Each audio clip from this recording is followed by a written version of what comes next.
This is problem 13.121. It's on page 875. A sailboat weighing 980 pounds with its occupants is running downwind at 8 miles per hour when its spinnaker is raised to increase its speed. Determine the net force provided by the spinnaker over the 10-second interval that it takes for the boat to reach a speed of 12 miles per hour. So the information that's given is that the occupants of the boat and the boat are 980 pounds of mass that provides inertia to resist acceleration. But of course, a new sail essentially is raised and takes the speed from an initial velocity of 8 miles per hour to 12 miles per hour. And it requires 10 seconds to accomplish this. So the question is, how hard is this extra sail pushing, or how hard is the wind pushing this extra sail? So we're trying to find the average force. Well, if we set up a momentum balance, we have the initial momentum plus the impulse of this new force that changes the momentum of the boat and its occupants. Okay?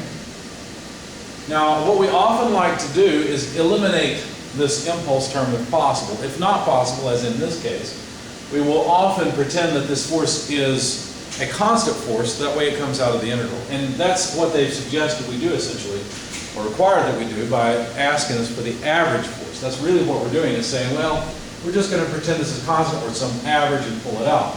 If we do that, we'll have F times t, because all that's left then is the integral of dt, which will just be the time it takes to get from state 0 to state 1.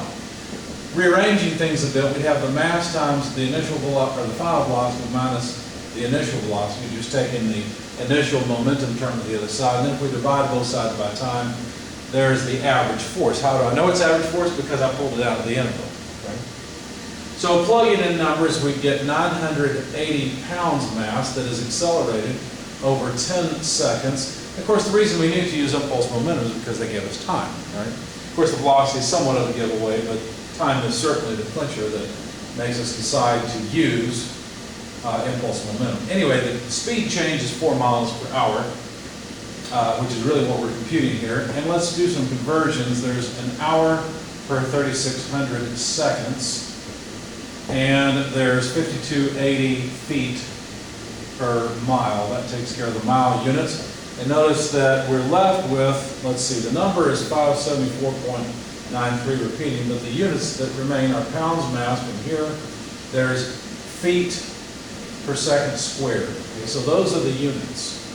Now, these are valid force units, but they're not force units we're used to using. We usually like to use pounds force in the English system. It takes, to generate 1 pound force, you have to have 32.2 pounds mass feet per second squared. Okay?